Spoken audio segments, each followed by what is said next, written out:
Hello বন্ধুরা, আজ আমি বানিয়ে নেব কাতলা মাছের তেল।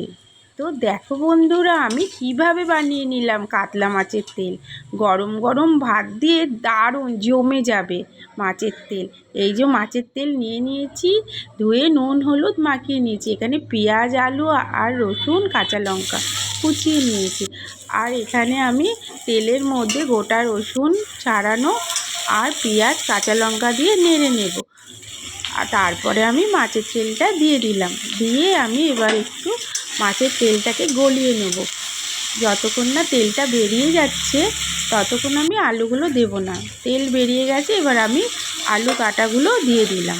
দিয়ে এবার ভালো করে আমি ভাজা ভাজা করব।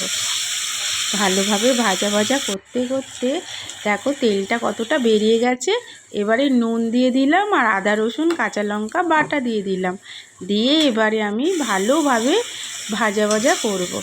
তেলটা বেশ কষিয়ে কষিয়ে ভাজা ভাজা করলে দারুণ হয়। এবার আমি শুকনো লঙ্কা আর হলুদ গুঁড়ো দিয়ে দিলাম। দিয়ে আবারও আমি ভাজা ভাজা করব। এটা ভাজা ভাজা করতে করতে তেলটা রেডি হয়ে যাবে। দেখো বন্ধুরা, কি দারুণ হয়েছে। এটা গরম ভাতের সঙ্গে দারুণ লাগে খেতে। আমার তো খুবই ভালো লাগে। তোমাদের কেমন লাগে কমেন্ট করে বলো। আর ভালো লাগলে একটা লাইক কমেন্ট করে দিও।